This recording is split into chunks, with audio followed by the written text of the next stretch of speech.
everyone, my name is Shelby and this is the YouTube series where I reveal what's inside these mystery pottery molds I found on Gumtree. This is part 20 of the reveals and this mold is a monster. It is so heavy and it's one of the larger molds I have. It's not the largest, but it's in the category of larger molds that I've been avoiding doing because of their size. On the side it says 675, on one side it says Beethoven in permanent marker, and then another one says Arnold's. So this mold is a 4-piece mold. So it has a circular shape on the top that you sort of pull out, which is the pouring end. And then it's got 2 of the sides and then a base piece. So opening it up, that base piece forms the tip of the head, and it's actually a really detailed mold. All the flicks of hair, the frills of the collar, it's really lovely. And these are really on trend at the moment, these sort of head busts in this regal sort of style, or like this, I don't know what you call the style of a head bust because it comes from so many eras, but it's become a massive trend. So I put this back together and there's so many things that make me nervous about a larger mold, is whether it's going to fit in the kiln once it shrinks and also holding it together. So I've got 3 rubber bands on this one. I've got the 2 black ones that go all the way around and is holding that head against the top. Pull it because I feel like the gravity of the clay is going to push it out still, but we'll see how it goes. But yeah, I've got 2 of those. I need to get something more, but I just haven't had time yet to pour the larger mold. So I'm just, praying that it holds it and it doesn't spill out. So it took 2 jugs worth and then I tipped the excess out. And because it was so heavy, I actually lost control of this tip out. I thought I had better upper arm strength, but yeah, this was a testament to how weak my upper arms are. When I was holding this, I was going full red and it was not the best plan because it sort of glugged out, which I didn't want it to do. I just wanted it to gently pour out. So opening it up, it ended up being a little bit tricky, and I instantly knew that it had leaked on the head, and that's not what I wanted, but I couldn't really avoid it because I don't really have anything else to hold it together. I found it really hard to pull that head piece out I didn't want to warp the piece as I was pulling it out. It just was a real struggle, especially because of that leaking around the cranium. But I did get it out in the end and it turned out really nice. It's got a really lovely crisp finish. So because I'm not sure whether they're going to shrink enough, I'm kind of adapting this mold to not being glazed at all. I don't want to spend hours glazing and underglazing details onto these. So it's just to find out that they're not going to fit in the kiln and sit on my shelves until I get a new bigger kiln installed. So I'm going to stain some clay and do some sort of marbling effects to see how they come out. This black stain was actually from a box of materials I got when I got the molds, so I've never used it before, so I thought it would be a good test to try it out, see how it turns out for future molds that do fit in the kiln, and I do want to do certain things with them.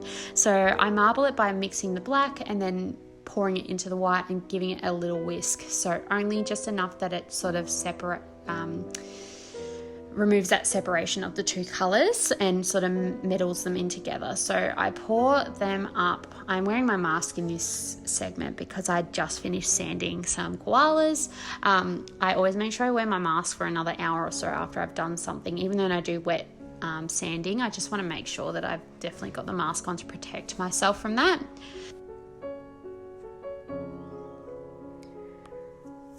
So once that one was poured up, I had to tip the excess back out into a jug because I didn't want the black clay contaminating with my pure white clay. So that was a bit of aiming to make sure that stayed within that bucket.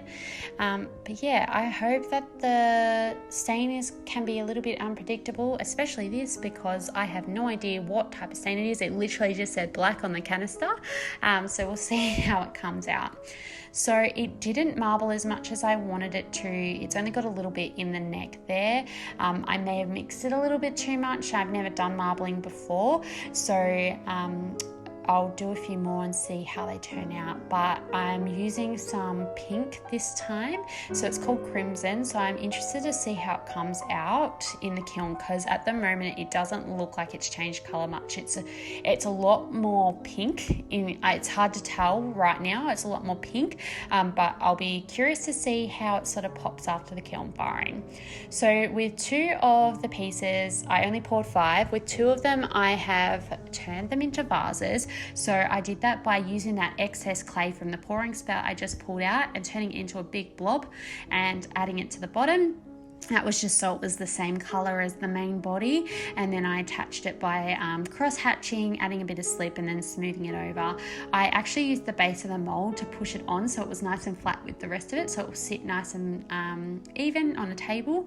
And then I went in, and the seam line where the mould connected the head part, so that 4th part is where I cut the head off, because I thought that was a really good guide to sort of open it up for a vase. So I did sort of some Hannibal Lecter brain surgery on that to remove the scalp part.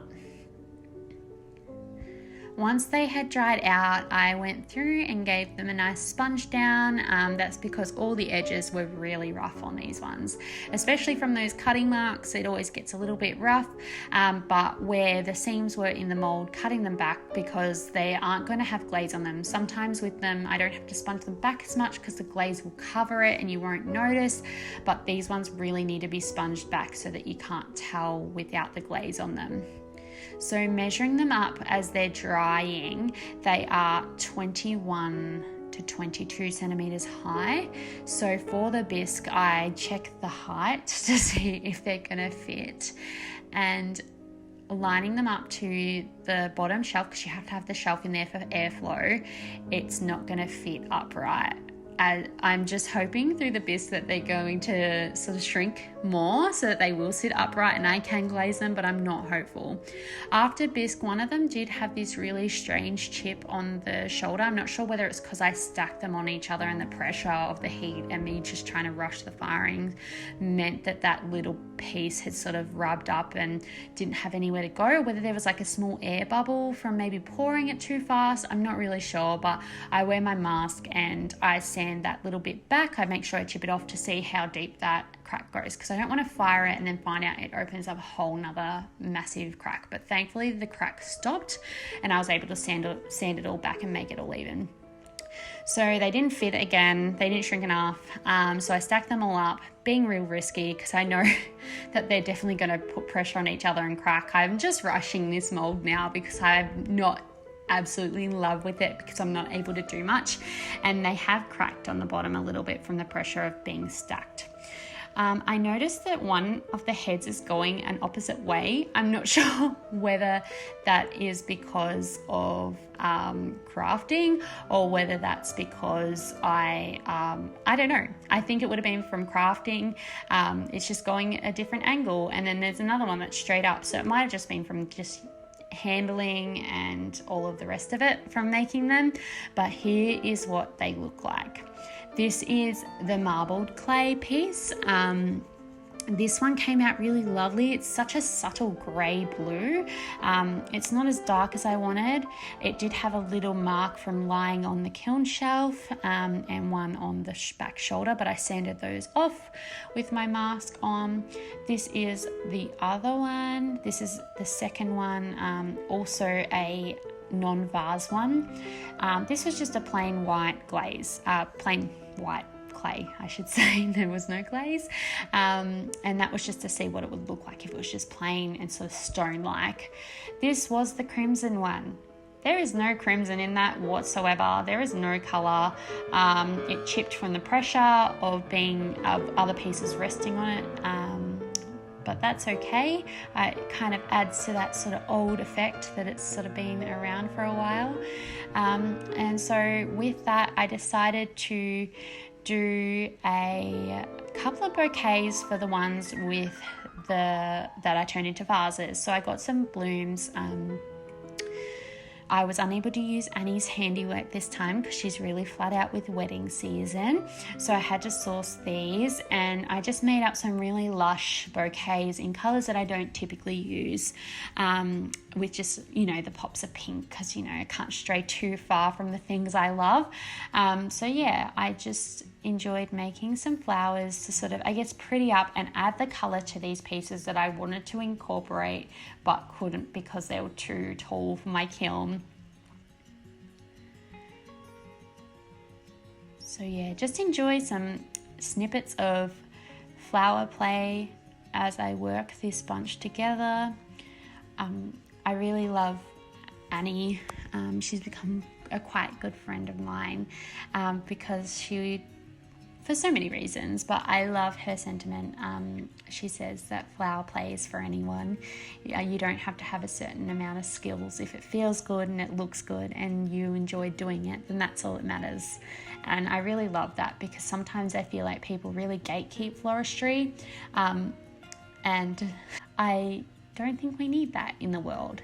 I think if you want to do something, you should do it, and if you have a passion to it, just give it your best shot and see how it feels. And if it looks good, like if you think it looks good, someone else out there might think it looks good too.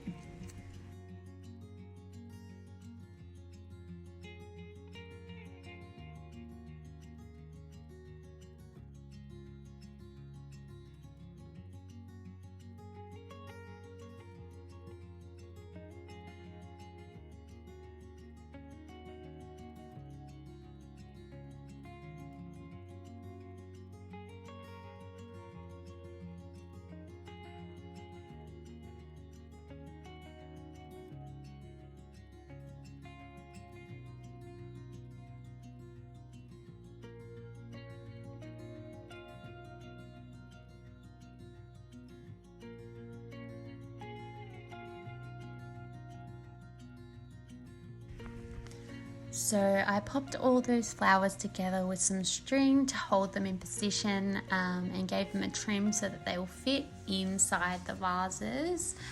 I'm going to take them out to the Ballarat Botanical Gardens. I was going to take them to one of Annie's installations at the moment, but the lighting was really not the best and you couldn't really see the pieces. I didn't want to disturb her beautiful artworks too, but here is what they look like with their bouquets. Oh, pretty. Man, my voiceovers are getting worse as the time's going on. I'm stuttering over everything. But the begonias are in full bloom at the moment at the Botanical Gardens, so I thought it was really appropriate with this style and the statues that are throughout the gardens that they would just fit right in. They look so stunning, and all the simple minimalist style actually looks so magical amongst the daisies and the flowers and the sunflowers and everything they've got in bloom there. Let me know in the comments what you thought of this mould. I think it's an interesting one. It's not my style per se. I don't think I'll do them again, but I don't know, maybe you've got an interior that it would suit. Let me know in the comments, and make sure to like and subscribe for part 21.